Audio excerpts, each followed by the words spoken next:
conozcamos. Y pues bueno, ella es licenciada en Pedagogía por la Universidad Autónoma de México, recientemente egresada de la maestría en Psicología en la Universidad Tecnológica de México y cuenta con un diplomado en Educación, así como varios cursos con temáticas como Estrategias de Enseñanza en la Educación Superior, Técnicas, Juegos y Ejercicios para conducir el proceso grupal en el aula, Seminario Innovación Educativa con Tecnologías de la Información y las Comunicaciones.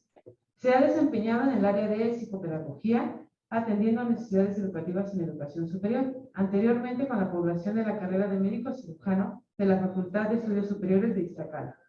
Y actualmente, con estudiantes de la Universidad Tecnológica de México, de manera simultánea, ha incursionado en la educación en línea como facilitador del aprendizaje virtual. Cuenta con experiencia como tallerista en diferentes temáticas como son inteligencia emocional, manejo del estrés, trabajo en equipo, autoestima, establecimiento de normas en la familia, proyecto de vida, autoconocimiento, habilidades docentes y orientación vocacional. Quiero que le demos un caluroso aplauso de bienvenida a la licenciada Nancy Victoria Saavedra.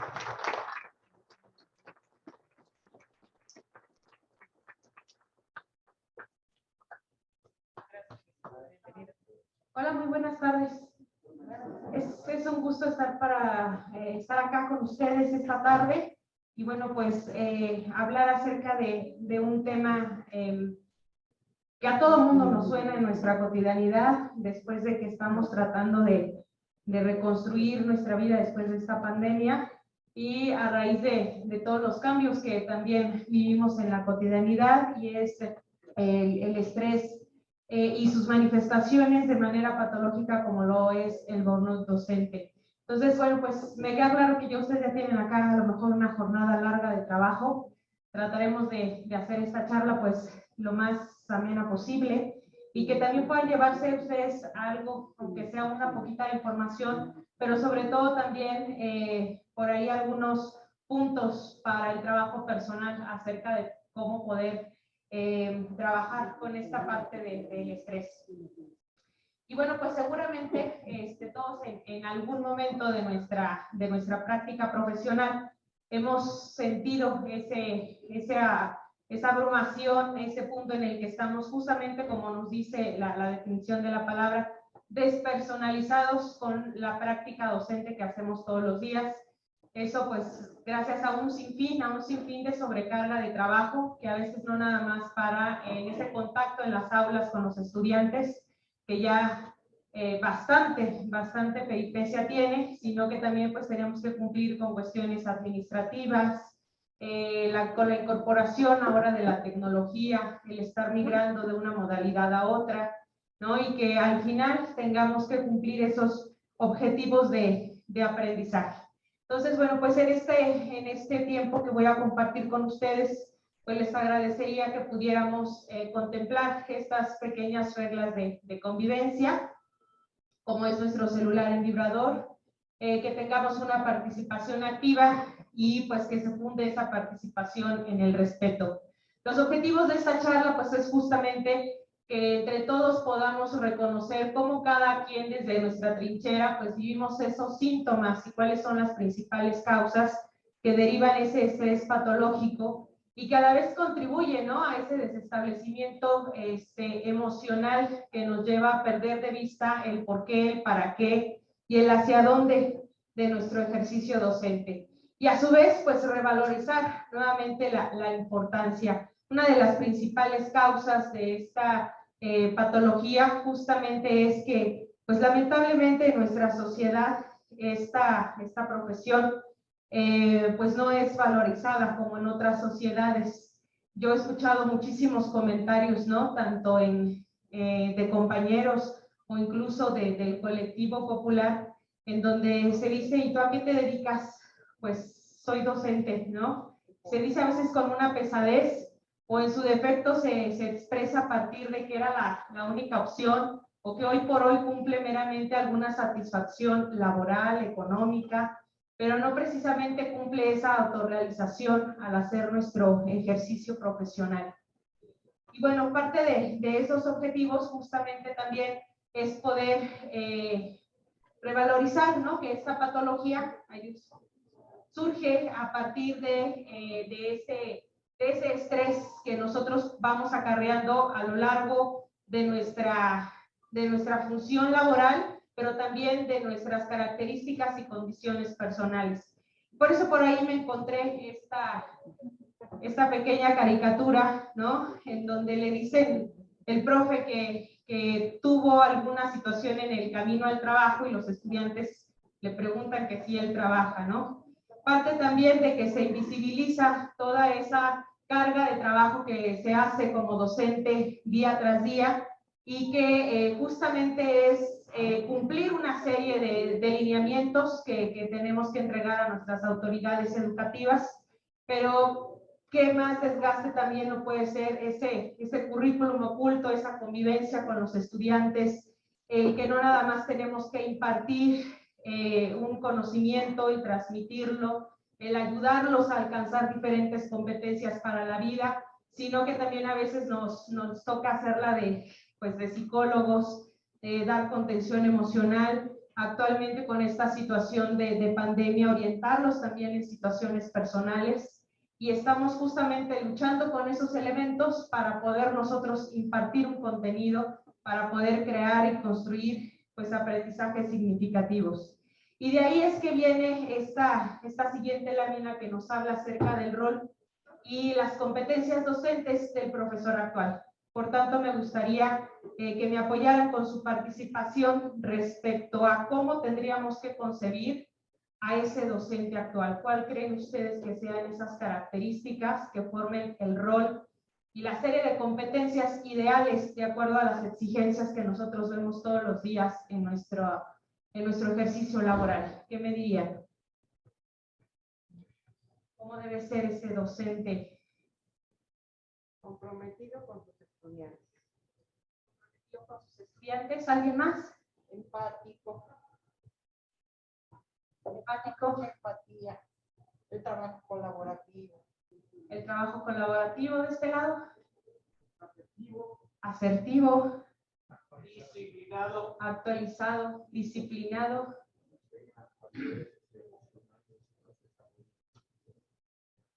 Habilidades socioemocionales. Muy bien, muchas gracias. ¿Alguien más? Todas las derivadas de las ya mencionadas, ¿no? Y con esas tenemos un sinfín de variantes. Y de ese lado, por favor. Mencionan en el chat vanguardia tecnológica. Vanguardia tecnológica, ¿no? Justamente decían hace rato actualizado. Finalmente el rol del docente siempre va a ser aquel profesional que está en constante formación.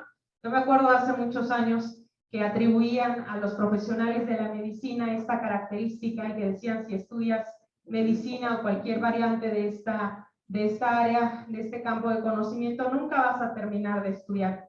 Sin embargo, esa es una certeza ahora para cualquier formación profesional, y obviamente quien elige el camino de educar, pues está predeterminado para estar en una formación constante y permanente a lo largo de la vida, ¿no? Al final, no de a gratis, hoy por hoy, la educación ya no se nos vende como un producto, ¿no? Se nos vende también como un servicio en este mundo globalizado, en donde lo que aprendiste hoy es útil hoy, pero mañana ya no. Mañana ya es algo nuevo, algo diferente, y justamente vamos corriendo en ese devenir con la modernidad y con los estudiantes. De este lado decían que las habilidades socioemocionales eran otro elemento indispensable. Y bueno, yo le agregaría que más allá de poder llevarlo a las aulas, el primer reto es trabajarlo con nosotros mismos. Cómo poderle ofrecer a nuestros estudiantes la posibilidad de construir durante nuestra clase, aunque a veces sea ajena al contenido disciplinar que yo imparto, la posibilidad de desarrollar alguna habilidad emocional. Si de pronto yo en el contacto más cercano o más sencillo con ellos, pues no puedo reflejarlo o desarrollarlo. Y bueno, pues justamente a raíz de esas exigencias que se nos derivan como sociedad, en el magisterio pues ha habido bastantes demandas. Si bien no estamos a nivel sistema educativo con una infraestructura ni con un diseño curricular propio que nos permita pues verdaderamente estar anclados, ¿no? Con las necesidades y también con lo que se nos ofrece respecto a la formación continua docente. Y por ahí me encontré estas frasecillas por ahí que nos hablan acerca del rol del profesor y que, como les decía hace rato, a nivel social es una profesión que no tiene el valor que le corresponde y que a veces lo reducimos a las funciones que desde afuera pareciera que hacen en el salón de clases.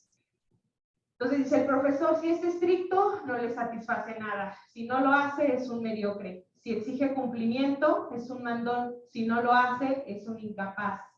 Si recorre la escuela, quiere exhibirse. Si permanece en el aula, es un inerte profesor de escritorio. Si defiende la moral, es moralista. Si no lo hace, es un alcahuete. Si busca mejoras, no le gusta nada de lo que hay. Si no lo hace, es un anquilosado indiferente.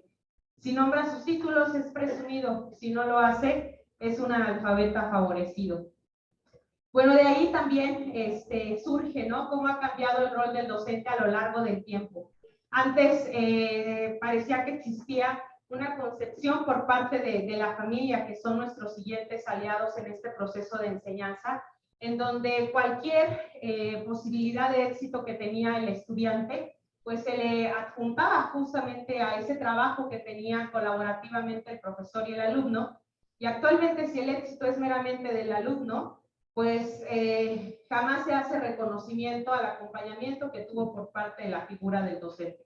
Todos esos elementos pues obviamente derivan en una desmotivación, derivan también en el perder el rumbo de lo que estamos haciendo y no poder ser objetivos con los resultados reales que estamos obteniendo de todo ese montonal de trabajo que a veces tenemos que cumplir día con día. Y bueno, pues obviamente ahí deriva ese estrés docente, esa situación que aqueja a muchísimas profesiones y que esta pandemia pues arreció no nada más a los sistemas de salud, sino el segundo grupo pues ha sido ahora la plantilla docente, ¿no? Esa migración de un día para otro literal a las nuevas tecnologías, posteriormente migramos a lo híbrido, ahora estamos en una onda que creo que ya no tiene identidad, de pronto ya se derivan que hay actividades que se pueden hacer de manera presencial, otras que se pueden hacer en línea, pero al final seguimos arrastrando todas las problemáticas que había previo a pandemia, agregado ahora a lo mejor al uso de la red, el uso de nuevas tecnologías. Y por ahí aparecen algunas causas, seguramente ustedes ubicarán más de una o se identificarán con las ya descritas, y de una de ellas es el poder atender a veces la situación de trabajo administrativo, que nos resta muchísimas horas para poder generar el trabajo en el aula, el también poder atender necesidades específicas dentro de nuestros alumnos. Esta situación de pandemia pues también ha acarreado severos problemas emocionales en los estudiantes, y si antes teníamos necesidades educativas específicas, pues ahora todavía nos toca poner atención a esos casos muy, muy puntuales que a veces hacen muy complicado poder llevar nuestras clases porque existen interrupciones, porque existen bloqueos, también la falta de reconocimiento de nuestras autoridades educativas, las innovaciones que no están siendo congruentes a nuestra formación o a nuestra capacitación previa. Finalmente esos cambios han llegado sin avisarnos y hemos tenido que resolverlos en el camino.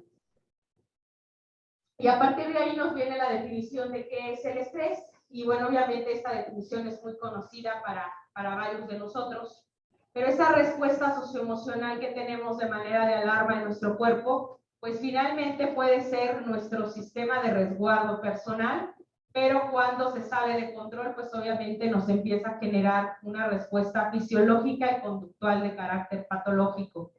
Imagínense ustedes el sistema de alarma de una casa o de un auto que esté encendido 24/7, en algún punto va a dejar de funcionar y pues obviamente esa historia deriva en que se avería ese sistema de alarma. Así funciona nuestro estrés y se activa gracias a la respuesta de peligro que nosotros a veces observamos a partir de todos esos retos que encontramos en el ámbito laboral, pero que también cada uno de nosotros tenemos en nuestra historia de vida.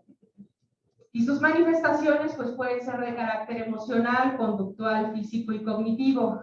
Ubicar esas manifestaciones nos puede ayudar a detectar mejor los síntomas y saber cómo cada uno de nosotros respondemos al estrés y si verdaderamente hoy por hoy estamos activando esa alarma de protección de manera constante o es que la hemos dejado desde hace ya mucho tiempo, desde hace muchas semanas, meses o incluso años encendida y ya formamos parte de ese burnout que nos comenta, ¿no? Ese síndrome del empleado quemado, como le llaman.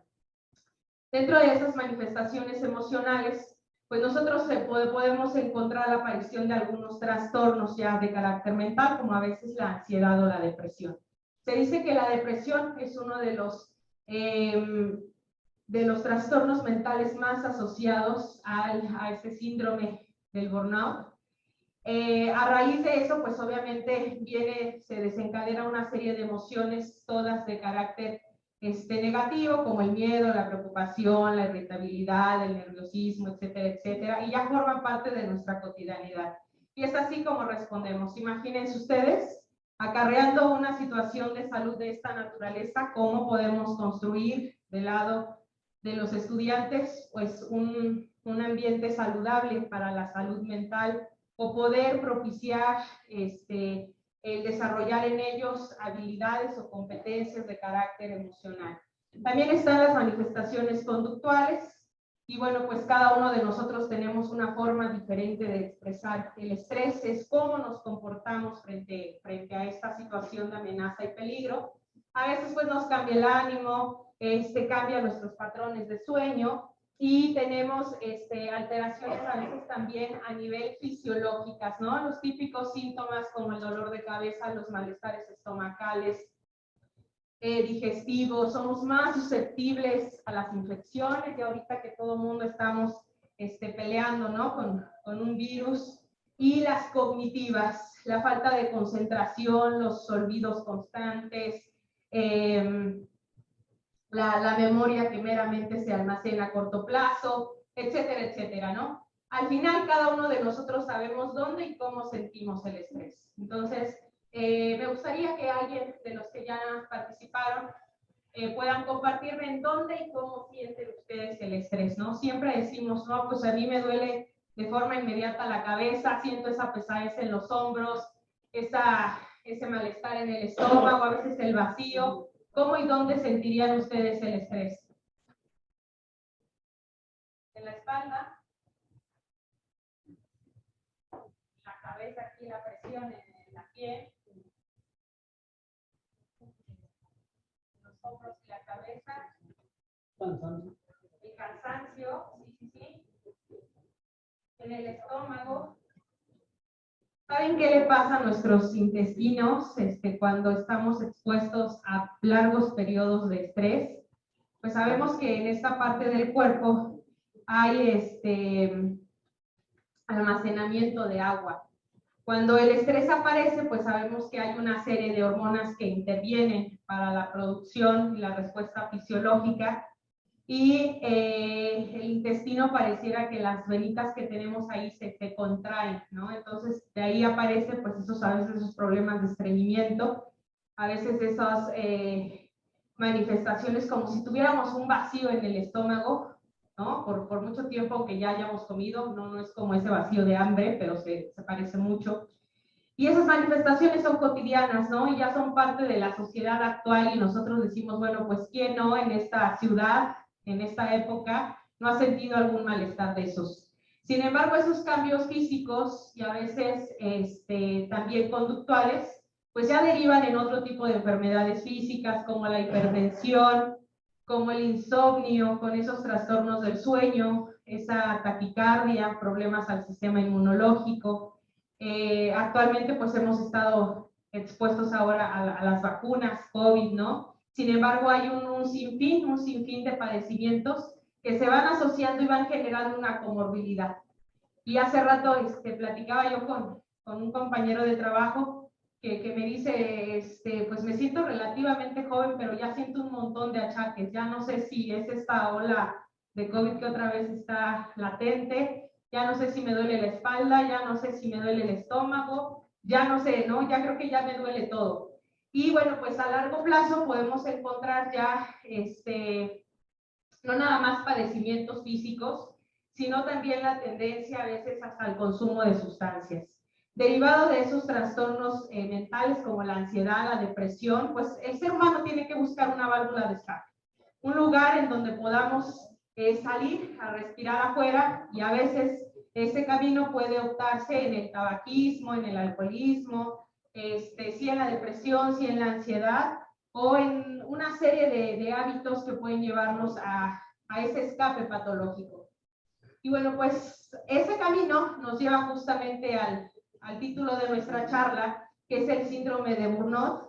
Y ahí vemos el ciclo, ¿no? Pareciera muy sencillo, pero pasar y atravesar por él, nosotros que a veces lo hemos sentido, reconocemos que no es tan fácil como en la imagen, ¿no? Que viene de esa sobrecarga laboral, de ese exceso de trabajo, de esas situaciones constantemente de estrés, en donde pareciera que no estamos terminando de resolver una cosa cuando ya nos viene la siguiente petición, en donde a veces las instrucciones de esa sobrecarga de trabajo ni siquiera son claras, y justamente eso es lo que nos genera estrés, no tanto hacerlo, sino que tengo un montón de dudas de cómo realmente se tiene que hacer, o no contamos con los elementos, con las herramientas, con el apoyo necesario para realizar esas funciones laborales. De ahí pues viene ese estrés continuado, que ya dejó de aparecer meramente como una alarma de protección que nos activa, que nos mueve, que nos defiende, sino que ya se quedó activa por mucho tiempo, y de ahí pues viene literalmente el ya no puedo más. Acá, en esta siguiente lámina, ustedes pueden ver una definición general de qué es el síndrome de Burnout. Y pues en el 2018 la OMS ya lo reconoció como una enfermedad, y se asocia precisamente a ese estrés intenso, crónico, prolongado, que ya nos ha llevado a otros padecimientos. Y bueno, pues ese síndrome tiene varias etapas, al igual que el estrés, y dentro de esas etapas, pues a veces identificamos sí el exceso de trabajo, pero también hay que saber las condiciones de ese exceso de trabajo, que a veces esa carga pues nos lleva justamente a demandas laborales en donde, aunque terminemos nuestra jornada, nos es imposible desconectarnos. ¿Alguna vez les ha pasado que llegan a casa, técnicamente ya no están en su lugar de trabajo, pero siguen pensando en cómo resolver esa serie de pendientes, siguen pensando a veces en el conflicto, en la falta de comunicación con las autoridades inmediatas, siguen pensando en que el día de mañana ese montón de pendientes va a seguir ahí, ¿no? Y que a veces también nos lleva a un efecto de procrastinación, de mala organización de tiempo, en donde por un momento decimos, pues lo dejo para mañana, y nos genera esa sensación de placer, pero después vemos que ya se nos juntó más el trabajo, y al final pues estamos como inmersos en un ciclo. Esa es la primera etapa. Después viene el agotamiento físico y emocional, donde ya aparecen estas manifestaciones del estrés que revisamos hace rato, ya sea a nivel emocional, a nivel conductual, a nivel físico, y ya podemos empezar a ver esos estragos en un desorden del sueño, en una falta de energía, como si estuviéramos cansados todo el tiempo. Y viene la despersonalización, ¿no? Esta es una de las fases que pueden diferenciar al burnout del estrés, digamos, convencional, porque en la etapa de despersonalización, pues nosotros ya adquirimos una actitud negativa a lo que estamos haciendo laboral y profesionalmente. Como hemos visto que no lo podemos resolver, pues ya estamos en un ciclo en donde digo, ya no quiero literal ir a trabajar, y ya tengo aversión a esas funciones que tengo que realizar. Y por último, bueno, pues ahí no de manera desligada está el rechazo. De esa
común, ¿no? A veces tenemos situaciones que desencadenan nuestro estrés porque no les hemos dado solución. Y es siempre, siempre como una misma constante. Y la última es saber si hoy, ahorita, en este momento, actualmente se sienten estresados por algo. Si yo les dijera esa última oración, ¿quién levantaría su mano? ¿Quién se siente actualmente estresado por algo del trabajo?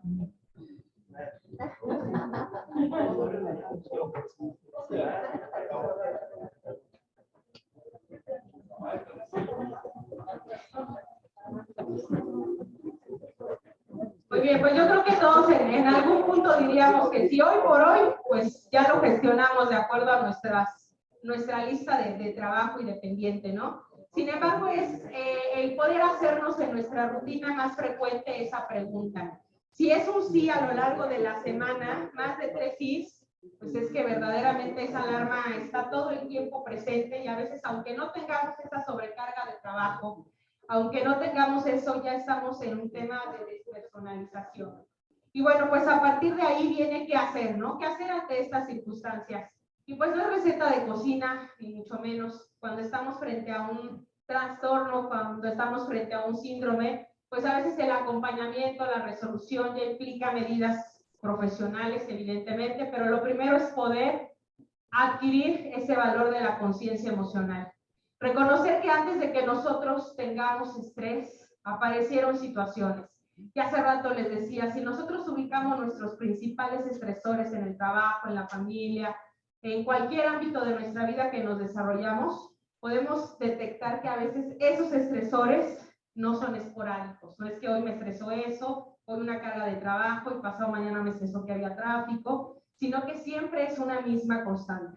A veces tenemos situaciones en el aula, no sé ustedes, a mí me ha pasado, en donde en un grupo hay ciertos participantes de un grupo que me generan estrés, ¿no? A veces son esos alumnos complicados, son esos alumnos que llevan a la disrupción durante las clases, que a lo mejor tienen algún problema. Yo incluso reconozco que yo no tengo las herramientas, las habilidades para poder ayudarlo y sacar adelante la situación. Si ya ubicamos una situación estresora que es de manera frecuente, entonces la solución está en nosotros, ¿no?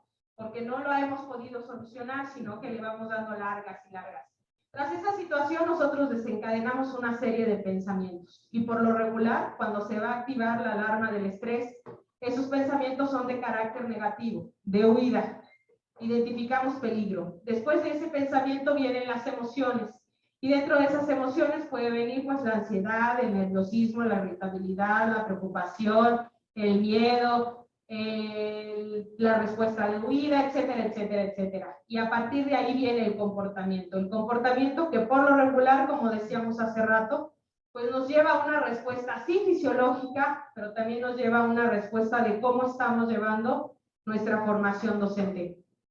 Ahorita, por ejemplo, si ustedes me preguntaran, yo que soy una figura acá externa, los veo cansados.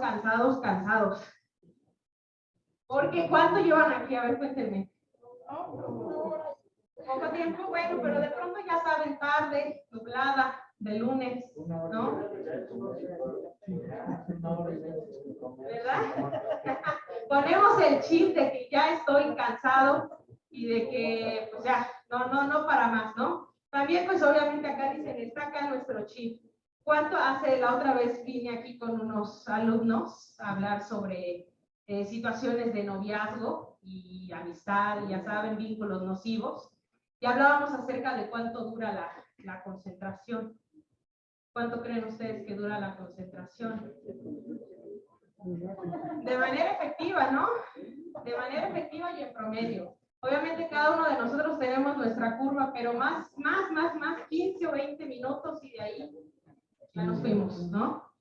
Les compartí a los chicos que recientemente, pues ahora con la incorporación de estas redes sociales, el famoso TikTok, ¿cuánto duró un video de TikTok? ¿No? Y que estábamos condicionando a que los estudiantes pasan horas expuestas a estas redes sociales y literal lo fácil que es cambiar de estímulo con un solo movimiento de la mano y mantenemos la atención máximo un minuto a veces, ¿no? Pero es justamente el cómo estamos acostumbrando ahora a nuestro cerebro retener la información. Y bueno, pues ya para no hacerlas más largo y tediosa la situación, ya ustedes pues evaluarán. Tenemos ahí algunas opciones para saber qué hacer ante las emociones extremas. Por lo regular, cuando estamos expuestos al estrés, o por qué no decirlo ya al burnout, pues por lo regular vivimos de manera frecuente situaciones extremas con ciertas emociones. Cada uno de nosotros tenemos nuestro listado de emociones que nos generan un amplio espectro hacia la incomodidad. O sea, llegan y no sabemos qué hacer con ellas. Hacemos algo, sí, hay una respuesta fisiológica, hay una respuesta conductual, pero al final siempre como que nos ponen en jaque. Y si hacemos un historial de las decisiones que hemos tomado a partir de estar en ese estado emocional, pues seguramente va a tener un común denominador esa respuesta. Entonces, una de las primeras opciones que tenemos y que también podemos compartir con nuestros alumnos, porque a veces si nuestra formación es muy alejada de estos temas y nos toca tener que dar algún tipo de contención inmediata mientras llega a lo mejor el profesional competente, pues a veces es poder saber que uno de los primeros recursos es cambiar la fisiología del cuerpo, ¿no? Cuando el alumno está en una situación, en una respuesta de una emoción extrema, muy irritable, muy ofuscado, porque ha recibido a lo mejor a veces alguna noticia. Recientemente nosotros hemos sabido que uno de los temas más relevantes pues ha sido el duelo, cómo ha enfrentado el ser humano la pérdida en todo sentido, no nada más en la muerte de alguien cercano, sino que constantemente en este periodo pues hemos vivido el duelo de cerca. Y una de ellas podría ser pues cambiar la temperatura, ¿no? A veces el tomar 2 cubitos de hielo entre nuestros puños y apretarlos hasta que se deshaga, pues ya estamos generando ese ejercicio de distensión muscular, pero también el frío del hielo hace que la fisiología del cuerpo cambie, nuestra temperatura se modifica y el cerebro se distrae. Entonces es como una pausa, una de las cosas así de primer afrontamiento que podríamos hacer de manera sencilla. El poder tener una actividad mucho más física. Todos venimos de un confinamiento en donde nos tocó estar en un mismo espacio, teniendo un montón de funciones. Ahí vivíamos, ahí comíamos, ahí hacíamos actividades recreativas, ahí trabajábamos. Pero era para todo el espacio, ¿no? Y aunque tuviéramos un espacio en casa amplio, pues al final venimos de una rutina sedentaria de 2 años como mínimo. El ejercicio también, el poder acercarnos a ciertos ejercicios de relajación. Yo, si les soy muy sincera, he aprendido de manera personal y profesional que siempre nos dicen, no, pues hay que hacer ejercicios de relajación, ¿no? Pero si la persona ya está en un estado intenso emocional, jure lo que no se va a concentrar para pon la mente en blanco y ahora ubica tu músculo de la cara. Entonces, eso pudiese funcionar, pero dependiendo a veces la personalidad y el momento en el que vayamos a usar esa técnica y esa estrategia de relajación. La cosa también es que nosotros en ese poder encontrar alternativas, busquemos qué resulta terapéutico para nosotros. El distraernos de los acontecimientos que han incitado esa respuesta emocional, a veces cambiar totalmente la situación, la focalización de lo que estamos pensando, el generar estímulos positivos, y qué mejor que poder usar nuestros 5 sentidos, y hemos dicho que el estrés tiene una respuesta fisiológica, y mejorar el momento en el que estamos. Esta última variante, bueno, pues está como muy de moda a raíz de llevar a nuestro pensamiento al presente, no al pasado, no al futuro, sino al presente. Y otra de las alternativas a veces para el manejo del estrés es meramente técnica, ¿no? Que es la organización de tiempo. La mayoría de nosotros llegamos a una sobrecarga laboral porque no estamos organizando de manera adecuada nuestro tiempo, porque se nos ha olvidado hacerlo de manera tangible. Todo el mundo lo organizamos, pero tenemos esa organización en la mente. Y a veces tenerlo en la mente, pues incrementa obviamente el estrés, genera olvidos y causa que no podamos visibilizar qué cosas ya terminamos y qué cosas no, qué cosas podemos planificar, cuáles se tienen que postergar. Y a partir de eso, bueno, pues una sugerencia es que volvamos a repensar en nuestras prioridades. Primero en las personales y de manera consecutiva en las laborales. reconocer cuáles son las que tenemos que hacer a veces hoy sí o sí, porque de lo contrario empezamos a acarrear más problemas de carga de trabajo, cuáles podemos agendar, e incluso en dónde están nuestros principales ladrones de tiempo cuando trabajamos. Esa buena planificación pues tiene que tener 4 características para que pueda funcionar y verdaderamente podamos ver un resultado que sea realista, que sea flexible, que sea puntual y que sea equilibrada. Esta situación de que sea flexible pues implica que siempre vamos a tener que educar un lugar para los imprevistos. Saber que a veces por más buena que tengamos la planeación, a veces incluso los otros pueden participar en el desajuste de esa planeación o de esa organización que estamos teniendo. Y hace rato les hablaba de que las alternativas respecto a la fisiología del cuerpo también estaban las técnicas de respiración, donde podamos poner en práctica más una respiración diafragmática. La respiración diafragmática y todas estas estrategias corporales nos funcionan a partir de que ponemos y centramos nuestra atención no en el problema que nos está generando la emoción, sino que nos centramos la atención en nuestro cuerpo, en alguna parte de nuestro cuerpo. Y si va a ser una respiración diafragmática, reconocer que casi no la hacemos. Solemos hacer más una respiración pulmonar y al no estar acostumbrados e intentar hacerlo diferente, pues nuestra atención se desvía hacia allá. La relajación muscular también puede ser una alternativa y que incluso a veces podemos realizarla en unos cuantos momentos que llegamos a tener en el trabajo. También nos sirve para identificar y reconocer algunas partes de nuestro cuerpo y, ¿por qué no?, aliviar a veces ya manifestaciones físicas del estrés, como es esa tensión muscular que solemos sentir, ¿no? A veces en la espalda, a veces en los hombros. Y bueno, pues ya por último me gustaría hacerles algunas recomendaciones.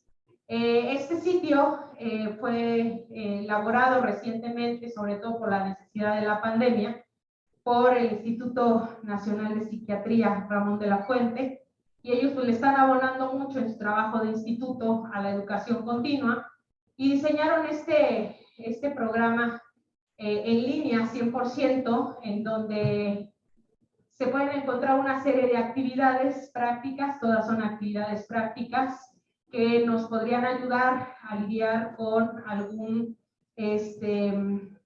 trastorno como es la depresión. Entonces, pues está disponible las 24 horas, aunque es en línea. Todas y cada una de las actividades que ustedes pueden encontrar ahí son de carácter práctico. A veces viene bien conocerlo, criticarlo profesionalmente y, ¿por qué no?, pues recomendarlo a veces a alguno de nuestros estudiantes si consideramos que pueda servirles. Otra de las opciones es para los que gustan de las series. Este material pues ha tenido una respuesta positiva en esta plataforma de streaming como es Netflix. Esta guía para la meditación, en la primera pues encontramos ahí algunos capítulos cortos, breves y bastante amigables respecto al manejo de emociones. Dentro de esas emociones está el estrés, naturalmente, y la guía para el buen dormir, ¿no? Sabemos que las respuestas del estrés y de ese estar quemado y cansado todo el tiempo, pues tiene una característica sí o sí, que van a ser los trastornos del sueño. Entonces, en esa segunda temporada, pues encontramos algunas recomendaciones prácticas para nuestra higiene del sueño. Y por último, para los que les gusta la lectura y que a lo mejor conocen este material, pues del sociólogo Zygmunt Bauman, que nos habla acerca de la educación en el mundo líquido. Este libro es muy interesante porque retrata mucho de cómo estamos viviendo hoy por hoy la educación y cuál es el papel del docente en la actualidad. Es una de las obras más recientes del sociólogo, y pues ojalá pudieran echarle por ahí un vistazo. Pues por mi parte sería todo. Les agradezco el tiempo, la disponibilidad y pues no sé si tengan algún comentario.